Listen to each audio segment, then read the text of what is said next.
అదే తరహాలో ఉన్నటువంటి రేవంత్ రెడ్డి వచ్చిన తర్వాత కూడా ఇదే దాడులు జరుగుతున్నాయి. తెలంగాణ ఉద్యమంలో క్రియాశీలక పాత్ర వహించింది జర్నలిస్టులు. లోపల రండి, పోలీసులు లోపల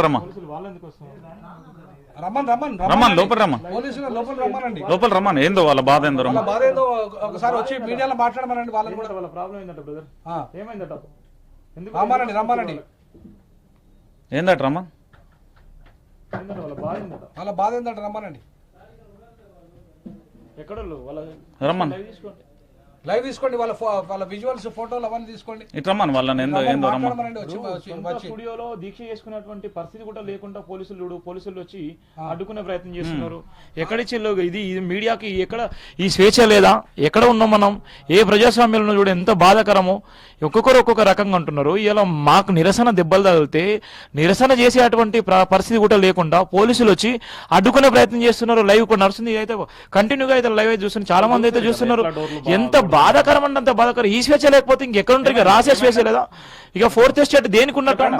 ఫోర్త్ ఎస్టేట్ దేనికి ఉన్నట్టు? మీరు బ్రదర్ రండి లోపల రండి. మీరు వీడియో తీసుకుని లైవ్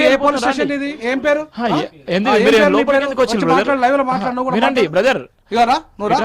ఎందుకోసం వచ్చిన వీడికి కాదు, నువ్వు ఎందుకోసం వచ్చినావు మాట్లాడుతురా, చెప్తురా. వాళ్ళ స్వేచ్ఛ. అరే ఇవాళ స్టూడియోలో కూర్చొని దీక్ష చేస్తా కూడా నేను అనయ్య, నాకు అర్థం కాలే. తీసుకో విజువల్ తీసుకోండి, ఆయన ఇంటర్వ్యూ తీసుకోండి. ఇంకో వీడియో ద్వారా ఆయన ఇంటర్వ్యూ తీసుకోండి. ఆయన ఎందుకు వచ్చిండో, ఏ కారణం చేత వచ్చిండో తీసుకోమనండి. ఇంత స్వేచ్ఛ లేదా? ఎంత చూడండి, ఎంత బాధాకరం అండి, అంత బాధాకరం. ఇక్కడ మనం స్టార్ట్ చేసి కూడా 20 నిమిషాలు కూడా కాలేదు. ఉన్న విషయం చెప్తున్నా. ఈ స్వేచ్ఛ లేకపోతే ఇంకెక్కడికి పోవాలి? ఇక చూడండి ముఖ్యమంత్రి గారు, మీరు పోలీసు రాజ్యము తీసుకొచ్చారా, ప్రజా రాజ్యాన్ని తీసుకొచ్చారా, ప్రజా పరిపాలన చేస్తున్నారా, పోలీసు పరిపాలన చేస్తున్నారా? ఇవాళ మరి మీడియా కన్వీనర్ రెడ్డి, ఆయన పేరేం పేరు, శ్రీనివాస్ రెడ్డి గారు, మీరు మీడియాకు మేము బాధ్యులు. ఇక్కడ తెలంగాణలో మీడియా అకాడమీ చైర్మన్ మీరు. మరి ఇట్లా పోలీసు వాళ్ళను మీడియా వాళ్ళ స్వేచ్ఛ గురించి మాట్లాడుతుంటే మాట్లాడనీయకపోతే ఇవాళ అరెస్టుల పర్వం కొనసాగిస్తే రమ్మనమనండి. వాళ్ళ సార్ రమ్మనమనండి. పోలీసులు ఇది దౌర్జన్యమైంది. మన స్టూడియోలో మనం కూకున్నాం. అవును, నిన్న వాళ్ళు ఇష్టం అనుసారుగా చేశారు కాబట్టి మన పని మనం చేస్తున్నాం. దాంట్లో తప్పేంది?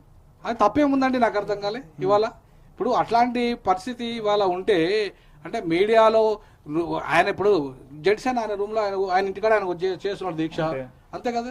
నీ స్టూడియోలో నువ్వు దీక్ష చేస్తున్నావు, తప్పేముంది ఇందులో? సార్ నా కారణంగా బూతులు తిట్టడం, కొట్టడం, అరెస్ట్ చేయడం, ఇది దేనికి సంకేతం సార్? నేనేమంటానన్నా, ఒకటే చెప్పదలుచుకున్నా ఈ సందర్భంగా, అరెస్టులతో ఇలా రాజ్యాలు చేస్తామంటే ఇప్పుడు ముసోలి నియంతలే, ప్రపంచ నియంతలే ఇలా వాళ్ళ పరిస్థితులు ఏమైనా చూసినా మనం. అరెస్టులతోని, పోలీసు రాజ్యంతోని నేను మొత్తం పరిపాలన చేస్తా, మీడియాకు స్వేచ్ఛ లేకుండా చేస్తా, విద్యార్థులకు, నిరుద్యోగులకు, ప్రజలకు ఎవరికి స్వేచ్ఛ, ప్రతిపక్షాలకు ఎవరికి స్వేచ్ఛ లేకుండా చేస్తా అనడం అనేది ఇది మరి రాహుల్ గాంధీ గారిని డైరెక్ట్ అడగలుచుకునే సందర్భం. మీరు రాజ్యాంగం పట్టుకొని పార్లమెంట్ లో మాట్లాడుతున్నారు కదా, రాజ్యాంగం మేము కాపాడుతున్నాం, రాజ్యాంగం దుర్మార్గం అవుతుంది అంటున్నారు కదా. మరి ఇదే రాజ్యాంగ ఉల్లంఘన జరుగుతుంది, ఇదే రాజ్యాంగ ఉల్లంఘన తెలంగాణ రాష్ట్రంలో, నీ రాష్ట్రంలో జరుగుతుంది. నువ్వు అధికారం